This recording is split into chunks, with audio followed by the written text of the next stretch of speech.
Hello and welcome to COS Today, as we bring you Roundtable. The Roundtable segment is presented here every fourth Monday of the month at 7 p.m. We'll be focusing on education and discussion of the topics and challenges we all face as we use the Constitution to save the Constitution. Join us now as we bring you COS Today's Roundtable with our MC, John Ackerman.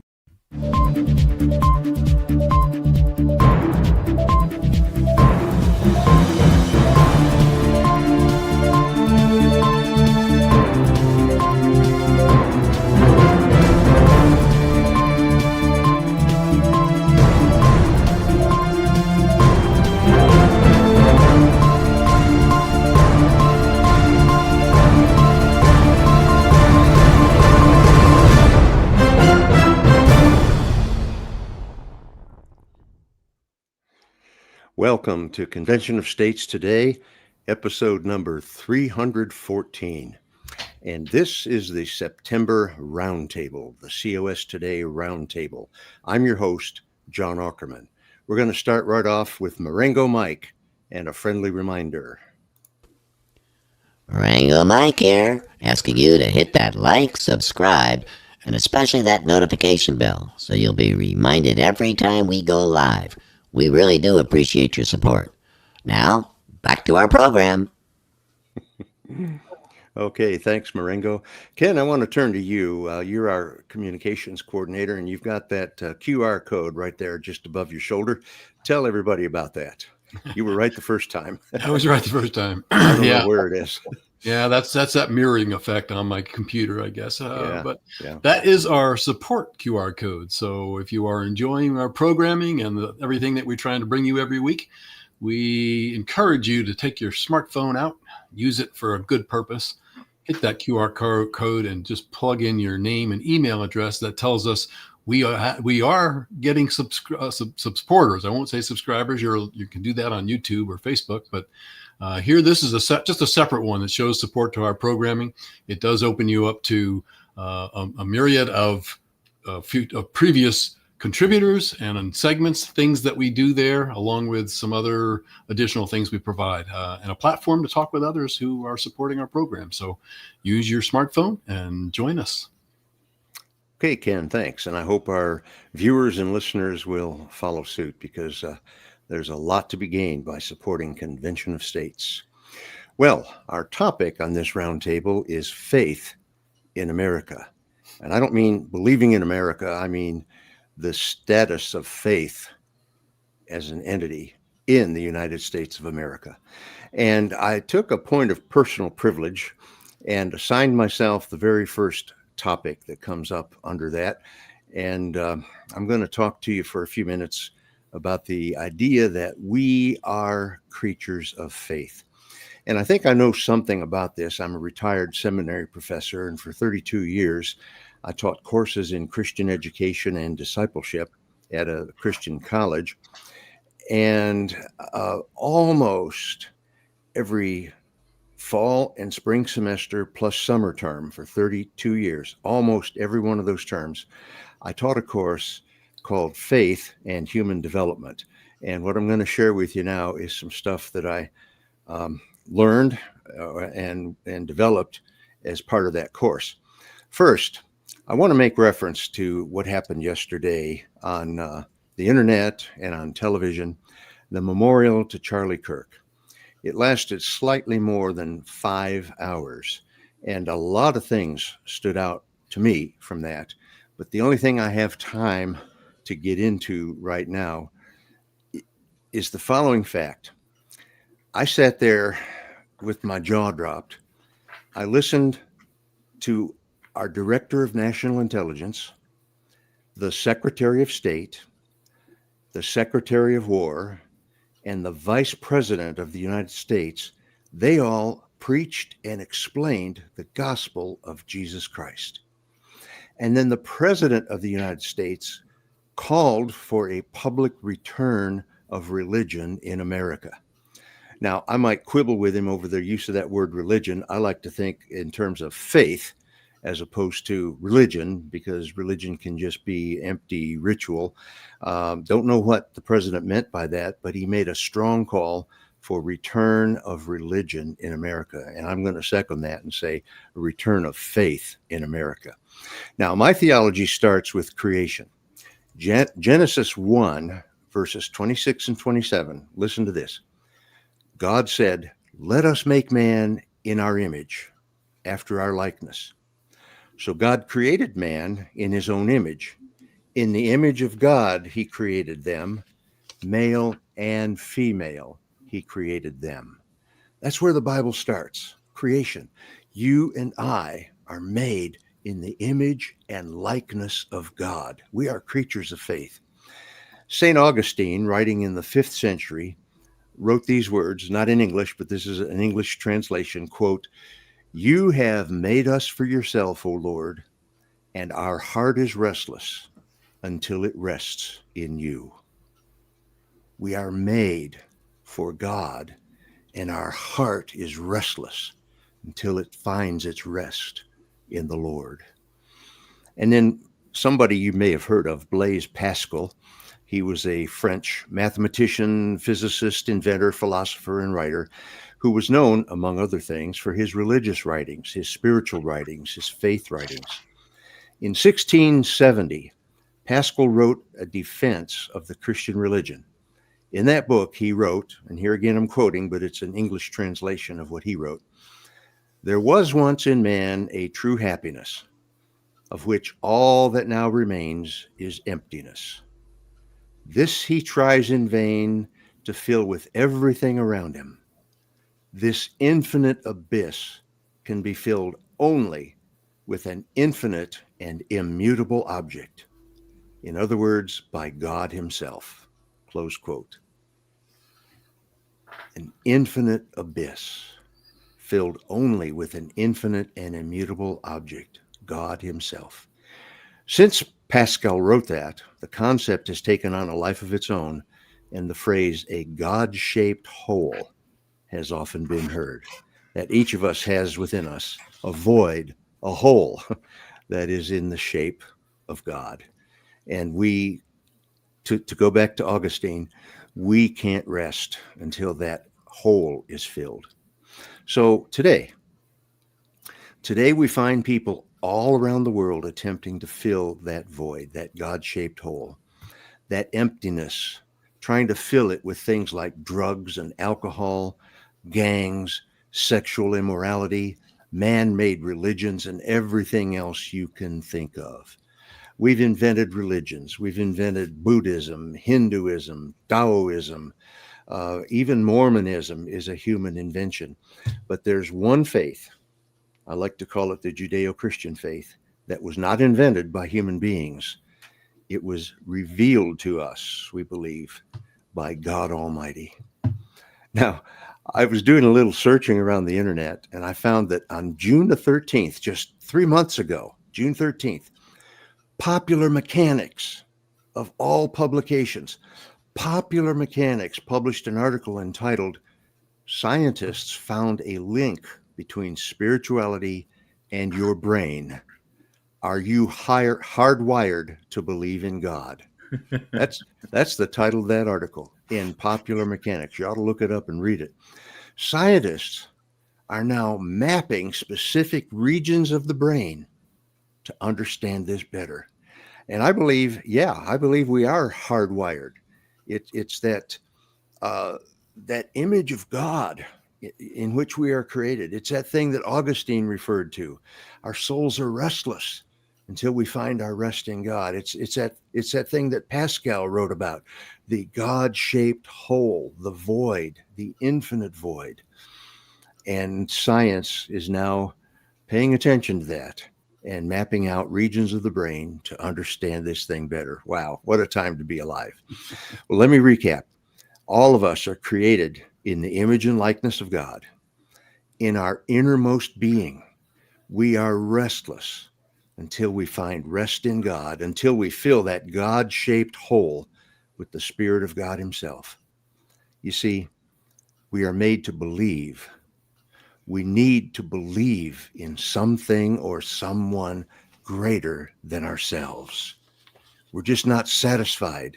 I remember a song from the 60s or 70s. Is that all there is? Is that all there is? Because if this is all there is, holy cow. Well, every civilization that has ever existed on the face of the earth has developed some sort of religious belief, all in the pursuit of the God of the universe who made us in his image. Everyone has a belief system. Everyone believes in something. Everyone alive is building their life on something that they believe in. Even the atheist believes in something. Sometimes it's the universe. I believe in the universe. I believe in science. I believe in self. Now, the atheist doesn't believe in the Christian God, but he does believe in something. He's building his life on a framework of faith in something. And so we begin this roundtable with the basic premise that we're all creatures of faith. Yes, there's matter and energy, but we all believe that there's something else, something beyond proof, something greater than anything we can see, hear, touch, taste, or smell. We believe. We believe. We have faith. And faith is making a comeback in the United States of America. Now I want to turn to Larry Hudson. Larry's going to bring us the second part of tonight's roundtable. He's going to talk to us about the faith of the Founding Fathers. Larry? Oh, thank you. It'd be kind of hard to follow that. I think back to the founders. I've been reading the last year and a half or so about our founding and some of the persons that we consider our founding fathers. And I think I can safely say, maybe you'll agree with me, I think as a group, those 100 or 110 or so individuals were more grounded in their faith than the 435 or so that we have hanging around Congress today. I think you would probably agree with me, would you not? Oh, yeah. Yes. Yeah. Man, yeah. And I think you'll probably agree that our founding fathers, well, to start with, they believed in creating a national or central government that was without an established religion. Hence, we get the Establishment Clause of our First Amendment. But they also wanted one that allowed the freedom for people to practice whatever religion they chose to, which gave us the Free Exercise Clause of that very same amendment. Yeah. Now, that didn't mean that religion was to be, completely severed from government as we seem to think it is today, or a lot do. The founders often referred or referenced God, religious values in their speeches, in their writings. We have access to that. And the idea of a divine source of law, natural rights, that was a bedrock, really, upon which the Declaration of Independence was written. In fact, many founders believed that religion was absolutely vital to ensuring that our citizenry, acted in a moral and or ethical way. It was a requirement, it was vital, and that it was important to encourage this religious belief as a way of promoting virtue and good citizenship among our citizenry.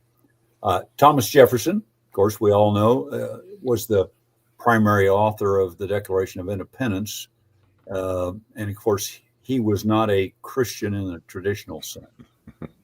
I think most would agree that if you read about him, he was a deist, as a lot of founders were. They believed in a higher power, but they rejected the divinity of Jesus Christ. However, he still included in the Declaration several phrases that point to a religious influence on its language. We can take a look. The famous opening sentence comes to my mind. When in the course of human events, that echoes the religious idea of providence with a capital P, which holds that God directs the course of history. Mm-hmm. Kind of what you were just talking about, really. Other religious phrases in the Declaration include references to nature's God and to the Creator. They didn't use the term God a lot. They used other phrases that pointed to that. And these phrases suggest certainly a belief in a divine being who created the world, established certain natural laws to govern it.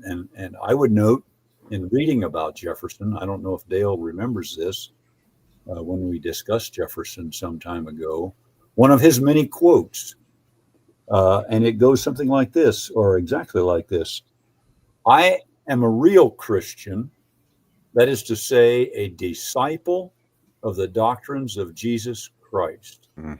Now, that suggests to me that he was a follower of Jesus, the man, perhaps not the Son of God, but the man as he thought he was to be. And I think most know that he also crafted his own Bible, using only the words spoken by Jesus. I have a copy right here. Anyone can get it. Ooh.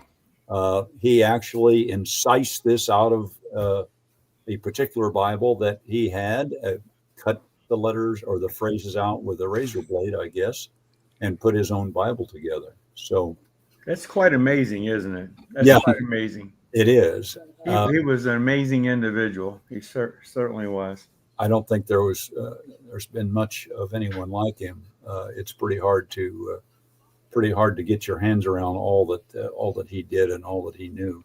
Yeah. Now, I want to mention the Constitution because a lot of people bring up the Constitution. It's secular, doesn't specifically address God. It doesn't contain any explicit religious clauses, apart from those that I noted previously that pertain to the establishment and the free practice or exercise of religion that is contained in the First Amendment.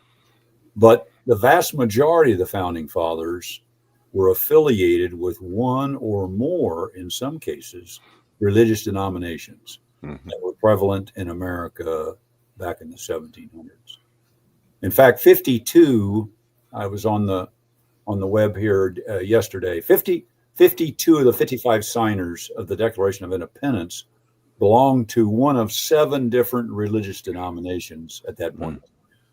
And every single one of the 39 signers of the Constitution belonged to those same 7 denominations. So, as I said when I started, I think as a group, our founding fathers, those that we have access to their written word, their diaries and the correspondence that they had between one another and between the general public, would tell us that they were more grounded in their faith in God and Jesus Christ for a number of them than we are today. Yeah. Okay. I've got lots of quotes also from the founders. If we have want to talk about some, I grabbed as many as I could that I thought more on the subject. So if we get the opportunity, time remaining, we can do that. Okay. Thanks, Larry. Dale. Yeah, Larry. Back on Thomas Jefferson. Am I correct? He is the one. That addressed this division of church and state, right? Yes. Yeah. Which is not in the Constitution. No, it was actually in a letter to the Danbury Baptist Confederation, I think it was. Right. They were concerned, and he was merely trying to allay their fears by saying there was a wall of separation between church and state. In other words, the state was not going to interfere with their practice of religion, and they had no cause for alarm. So he really was telling them the exact opposite of what we've twisted this wall of separation. Yeah. Right. I'm going to touch on that again in my segment coming up on the 10 Commandments. So, but that was another thing that Thomas Jefferson should be credited for. So. Yeah, I think our nation was blessed in the 1770s and 80s. People of the caliber of Benjamin Franklin, Thomas Jefferson, George Washington, uh, John Adams, just go down the list here. Yeah, Madison, James Madison. These people were such great thinkers and leaders. I don't know if we've ever had that particular collection of intelligence and wisdom. Not a collection of it, I don't think. in one room like that, like they Right. were at the what's now called Independence Hall. I guess it was the Pennsylvania State House back at the time. That's where they met to draft the Constitution. But Other than this collection on the round table, I mean, this is pretty good here. yeah, the four of us. Well, we're pretty good. Let me give you, John, a Ben Franklin quote. I can't tell you where I got this right now, but here's what it is. Quote, "Here is my creed. I believe in one God, creator of the universe, that he governs it by his providence, that he ought to be worshiped, that the most acceptable service we render him is doing good to his other children, that the soul of man is immortal and will be treated with justice in another life, respecting the conduct in this." That's powerful. And I bet he wrote that near the end of his life, because my understanding is, in his younger years, he was a bit wild, but the older he got, the older he got, he had more firm. illegitimate children. He was a womanizer early on, and he had a metamorphosis, and he was a strong deist. But you read his Larry pointed out in his one of his latest Meet the Founders series on Ben Franklin. Ben Franklin was 80 years old when the Constitution was signed. 70. No, he's. Well, no, he was. You're right. He was 70 when we started the revolution, but by the time the Constitution was signed, he was 80. You're right. He was 80 years old. Okay, little And fact check many of the founders, many of the ones that we recognize were much younger. So, interesting. Okay, very good. Well, we've been in pretty deep here for the first 23 minutes, so we're going to take a little break now and hear from our friend David Allen Punt with Dave's Daily Dose, and it's called "Live and Let Live."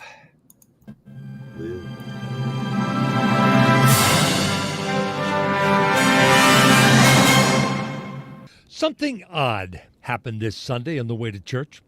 My car radio choices were an update from the local National Guard activity or the local NPR station. I chose NPR for whatever reason, probably too lazy to switch the station. And there was this guy talking about the rise of religion among young people. Really? On NPR. This is Dave's Daily Dose on BrooklynRoadRadio.com. I'm David Allen Punt. Partly I could assume that I would be surprised that religious stories and NPR would be much like oil and water, not mixing all that well, but that's my assumption. I've rarely heard any religious programming on National Public Radio, and I've heard over the years what I've taken to be snide or snark remarks from some of the announcers. Nothing specific comes to mind, nothing like how they treat Mr. Trump and all people of the Republican persuasion. Some come right out and express their displeasure and disgust vocally.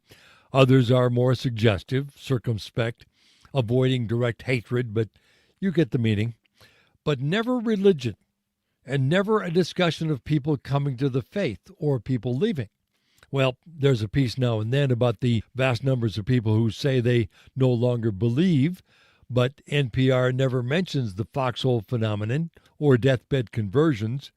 But this story Sunday morning was positive, upbeat even. Not quite evangelical, but not really selling the message or just saying nice things, but presenting the story as matter-of-factly accurate as possible. The credit at the end of the story said it was part of a partnership between National Public Radio and Religious News Service, an agreement that goes back to last December. If the NPR folks would have mentioned the partnership, would Congress have agreed to cut off their funding? But this isn't about money, it's about change. As Mr. Trump cleans up Washington, D.C., and promises to take the Law and Order show on the road to Chicago and Baltimore, and the people who live there are saying out loud they might like a safer neighborhood so they could go outside after dark again, Bill Maher did an article making fun of Cory Booker's engagement pictures, and he's a Democrat. The news segment on Saturday Night Live had more jokes about Stevie Colbert's rise and fall than President Trump. Are we getting to a time of live and let live? I hope so. We're all Americans, and that has to count for something. I'm David Allen Punt.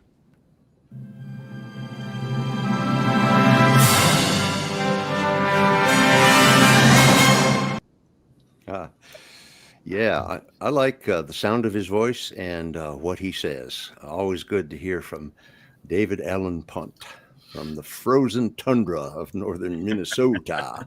All right. It's always good to hear from him, and even better when he's available to join us on a roundtable. He's been here a time or two. Now, there's another guy who's been here a few times on the roundtable. His name is Brett Sturley, and Brett was in Indiana, which is where the four of us are. Over the weekend, we had the Convention of States Summit, and he has some particular insight into faith in the Trump White House. He's traveling back home right now, and so he can't be with us live, but he recorded his message. So let's hear from Brett Sturley. Well, thank you, team. As you can tell, I'm not live here, but I did want to remark on the faith, the evidence of faith in the Trump White House, and I had all my remarks all planned out, but that all changed on Sunday. If you want to know the role that faith plays in the Trump White House, just watch the memorial service for Charlie Kirk. That was a 5-hour-long service. Most every speech was a witness to our Lord and Savior Jesus Christ. More of the gospel was spoken from that stage at State Farm Stadium in Glendale, Arizona on Sunday than in many churches that Sunday morning. And here are just a few examples. We'll start with Secretary of State and Convention of States National Endorser Marco Rubio, and he recounted his first meeting with Charlie Kirk and closed out with these words. He said, one of the things he wants us to take away from all this,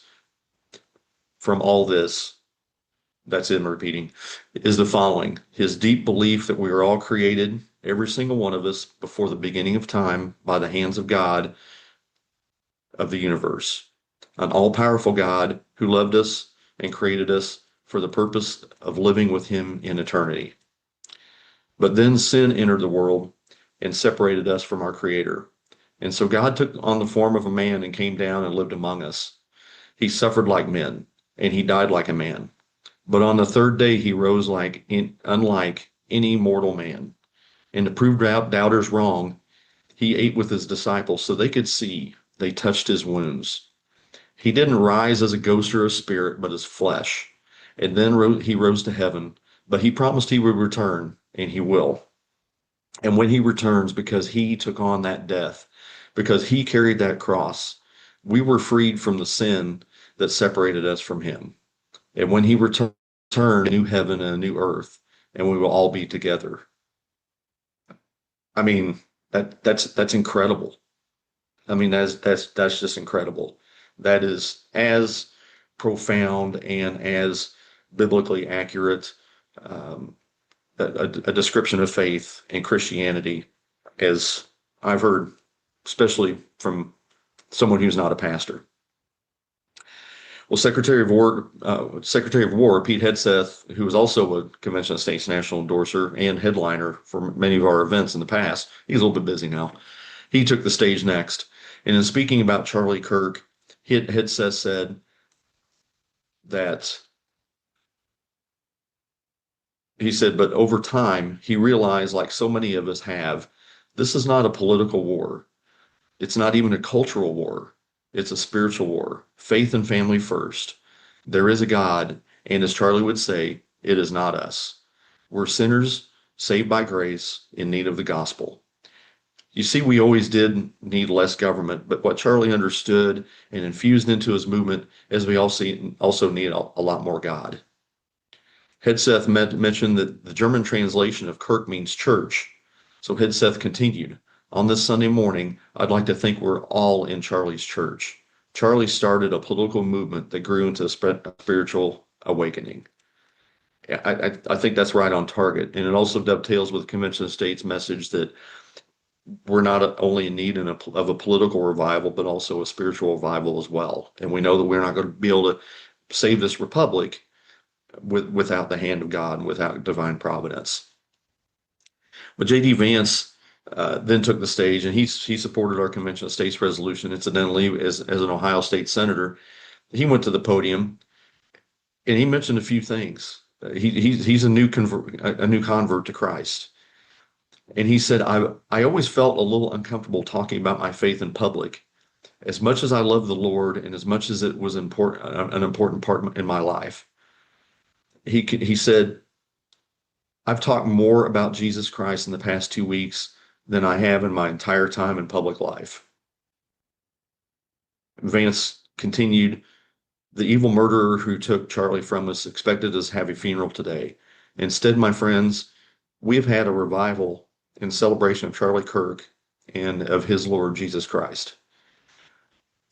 I think that's just dead on. And the specific mention of evil that J.D. Vance mentioned, that's another biblical reference and a really acknowledgement that we are in a battle between dark and light. Matter of fact, Elon Musk, he was there as well, just entered unassumingly. And I saw a comment from him, even though he's not part of the Trump administration anymore, but he said that that darkness attacked light, something to that effect. So he mentioned that as well. He's not a Christian, but it kind of seems like he might be getting it. Erica Kirk took the stage next, and although she's not a member of the Trump administration, obviously, I wanted to mention the most Christian and godly words spoken yesterday. She forgave her husband's assassin. If you did not see her speech in her speech Sunday and the words she spoke last Friday, just a little over 48 hours after her husband and love of her life was assassinated, please watch them. What an incredibly powerful witness for Christ she is. And President Trump ran the anchor leg on Sunday. He provided comfort for the nation in his honoring of Charlie Kirk. His speech was a tad long and veered off on a few tangents, but it's a Donald Trump speech, so that's to be expected. A few things just from a faith perspective. President Trump said, what was even more important to Charlie than politics and service was the choice he made in 5th grade, which he called the most important decision of his life, to become a Christian and a follower of his Savior, Jesus Christ. Trump mentioned that Charlie's staff texted him that there were several opponents at Utah Valley State University on September the 10th, and prior to his appearance. And Charlie responded. He wrote back to the staff members saying, "I'm not here to fight them. I want to know them and love them, and I want to reach them and try to lead them in the way of life for our country." That's a Christian worldview.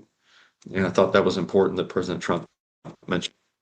President Trump continued, and we have to bring back religion in America, because without borders, law, and order, and religion, you really don't have a country anymore. We want religion brought back to America. We want to bring God back to our beautiful USA like never before.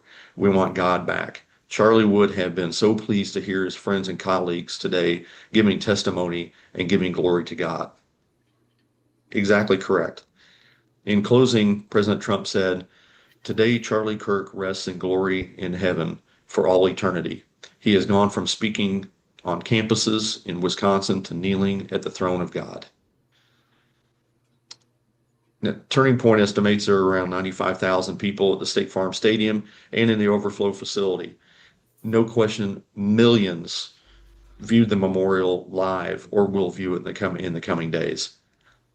This memorial service turned into the largest revival in world history. and the Trump administration evangelized to the world yesterday. So I just think that's just a very, very comforting to know that our leadership understands that they're imperfect, but understands the need for God and the need for faith. So I think that was a great example. Back to you guys. Wow. I want to thank Brett for those thoughts and for taking the time to record that before he started traveling back to Missouri. I can't imagine really being alive at this time with such strong statements of Christian faith coming out of the White House and members of the president's cabinet.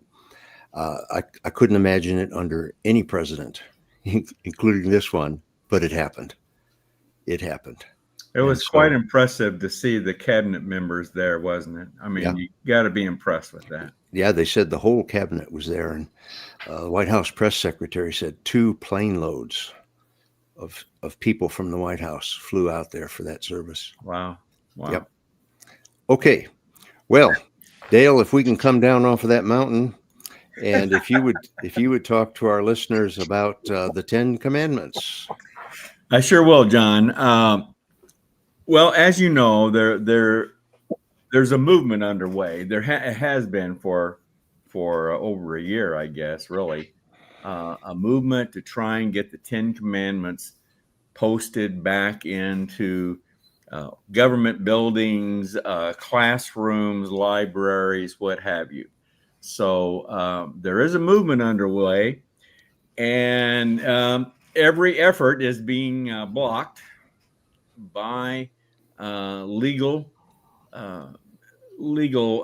reasons, and the basic legal argument blocking all these efforts happens to be the First Amendment's Establishment Clause.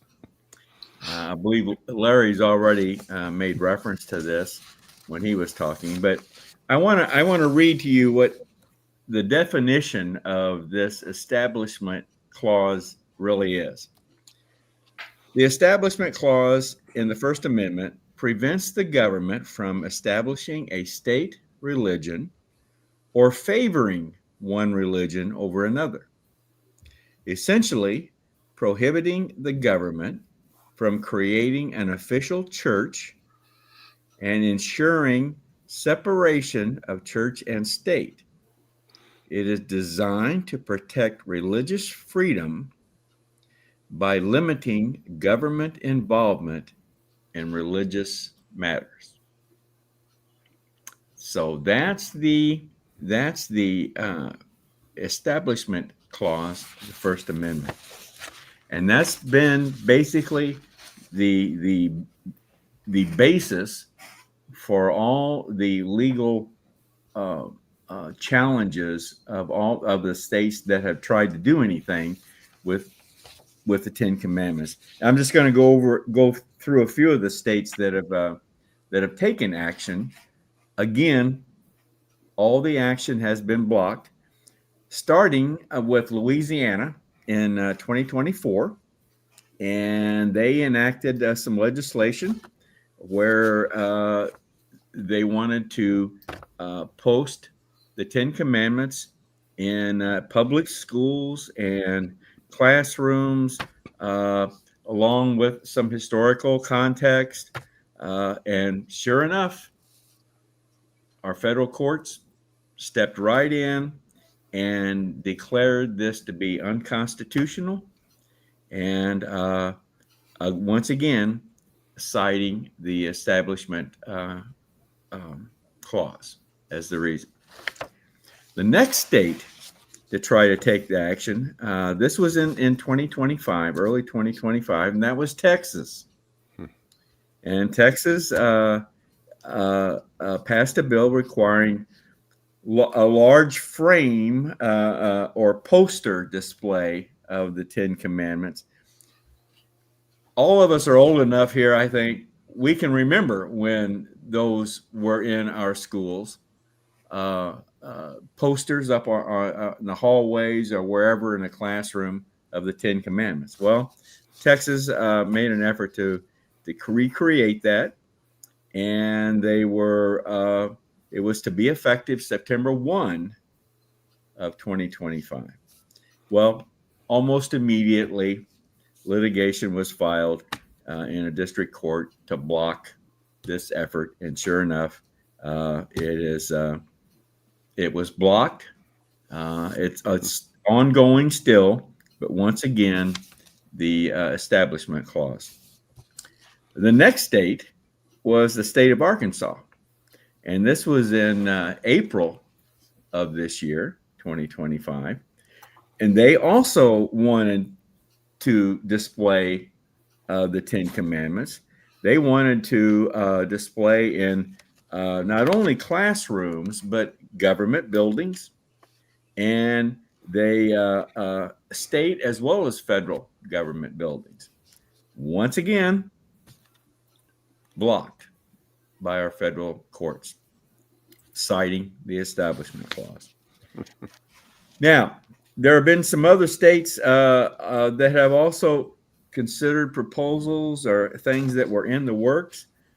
South Carolina, Oklahoma, Missouri, Mississippi, and I thought I might as well mention our state of Indiana. And I wasn't aware that I haven't been following this that closely, but in Indiana, a similar piece of legislation would have allowed the posting of the Ten Commandments in libraries as well as classrooms. And this was to take effect July 1 of 2025. Sure enough, it's been blocked. So all of these are in litigation, being processed. So to sum that all up, really, I think what we can see is that there is, in fact, a growing movement underway to post the Ten Commandments and to test the boundaries of this Establishment Clause. In the Trump administration, where there have been some challenges at various parts of the Constitution, and I think this is going to be an area where it's going to be challenged, and perhaps there'll be some reinterpretation of it. But for right now, all these efforts have been blocked to some extent. And so we'll just have to see how things continue on and how this movement will continue and grow as far as posting the Ten Commandments. Yeah. Two things, Dale. I don't know where you got your definition for the Establishment Clause, but I think it went well beyond what the founders intended. They were talking about the establishment of a state religion and nothing else. Yeah. All that other nonsense that you tacked onto that legalese that's been generated in the years since.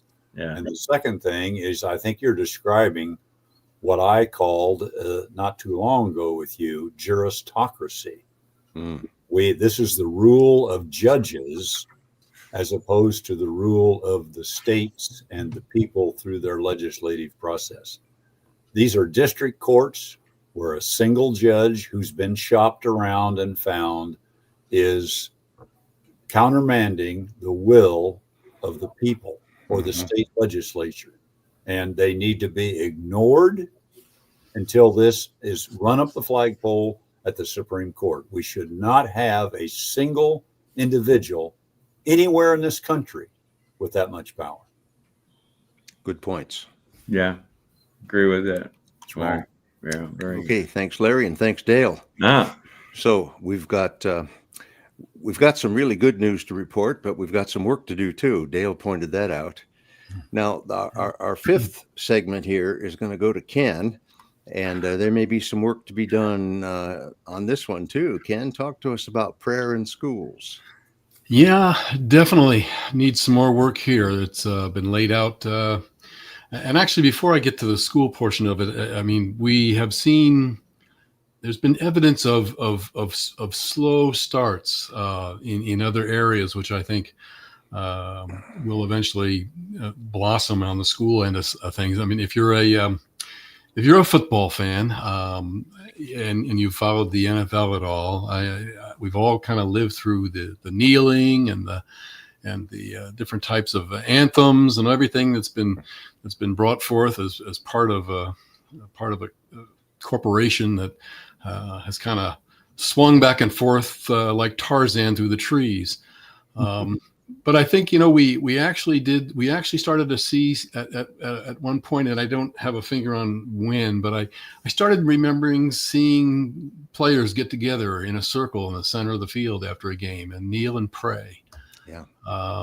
That was something that I don't remember a whole lot of coming out of the NFL. So I say that just to kind of as a prelude to where we head with prayer in schools. So I'm gonna go ahead and bring up a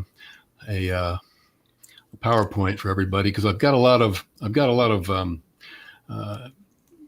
statistics that I failed to be able to memorize at my age. So prayer in school, obviously prayer was removed from public schools with Engel versus Vitale in 1962. And that was the beginning. 1962. So I have to admit, I was rather in the early portion of schooling when that all came about. But I do remember, standing, saying the Pledge of Allegiance in class. And I remember some of the posters Dale talks about. I honestly don't remember prayer to be explicit. But the next slide here shows this is views from about Christian prayers in public school. And this is a Pew Research Center. This is a map that shows that 52% favor prayer being back to school and 46% that oppose. But this is a map that shows the states and where we stand on that. So much like our Convention of States map, you can see, it's heavy through the South, up through the middle, fringed by the outskirts of our country. In brown there, or tan, are the states that oppose it. And of course, we always have a sprinkle of neutral or no real commitment either way on those states. But you can see from that map, there's a majority of people that feel we started to lose our way big time when we decided to follow that path of taking prayer out of school. So to move forward to where we're actually going at this point and where we stand, in 2025, students are allowed to pray in public schools just during non-instructional times. They can do that on their recess or their lunch, and they can also engage in personal prayer during instructional time, as long as it doesn't disrupt the class. However, public school employees cannot lead students in prayer while acting in their official capacities. So that's an area that I think, again, I for lack of time at this point, don't want to get into the percentages of people that feel that teachers should be able to lead a prayer, whether that's a prayer that just references God or actually references Jesus Christ. There's a split there as well. Some people are fine with a teacher leading a prayer about God. And a lot of times you'll hear that at a commencement or some other places like that. And depending on the school situation, obviously. But prayer back into the schools, obviously we're not talking about parochial and charter or homeschooling. They believe and fully engage in prayer, as they feel that that's important to bring about good citizens and people making people aware of their need, the true need they have. So let me go to my last slide here. And this one's a little tinier. I couldn't quite get this all on the page, but so I'll go ahead and read a little bit of that for you. these are states supporting Christian prayer. The high support states come from a lot of states that Dale mentioned: Mississippi, 81%; Alabama, 75%; Arkansas, 75%. They show strong support for allowing teacher-led Christian prayers.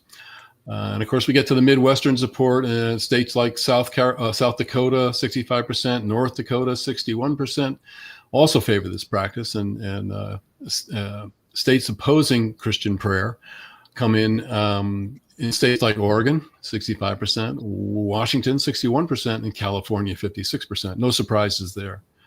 And they have more adults that oppose teacher-led Christian prayers. And of course, the Northeast opposition, states like Vermont, 64%, Connecticut, 60%, also show significant opposition to. So the recent developments that I came across was that in 2025, new initiatives and guidance from the Department of Education aim to clarify and protect the rights of students to pray in schools. However, legal challenges, and of course, we just went through some of that with the legal challenges and debates, continue regarding the extent of religious expression allowed in public education. So I think you can see by just the numbers and some of the talks we've had here that basically what seems to be developing is again a strong movement towards bringing back prayer in schools in a more exact way. I don't know any other word to use there, but I think we can certainly see an uptick in that. And of course, I think some of the biggest resistance comes from the places we always expect it to come from. But what I heard and what everybody heard here over the weekend, and with President Trump getting behind this to kind of push this to really take a foothold. I believe prayer in school in the public schools, and certainly in colleges. Colleges is another area that I really didn't delve into deeply, but kind of follows the same pattern as our K through 12 schools. But I think with what we're seeing, and of course, even with this event now, 11 so days after Charlie Kirk's death, I think you're going to find the support and the vocal support, and this goes towards our legislators. I think they're going to see the swell that they simply can't push back on any further. That's just my opinion. And that's how social change and legal change happens, from the grassroots on up. And Convention of States is, after all, a grassroots organization. And we believe in prayer. Yet, I'll make two kind of lighthearted comments about this, Ken. One is that I heard somebody say that as long as teachers give tests, there will be prayer in schools. And the other one is a personal experience. Before I was a seminary professor, I was a pastor.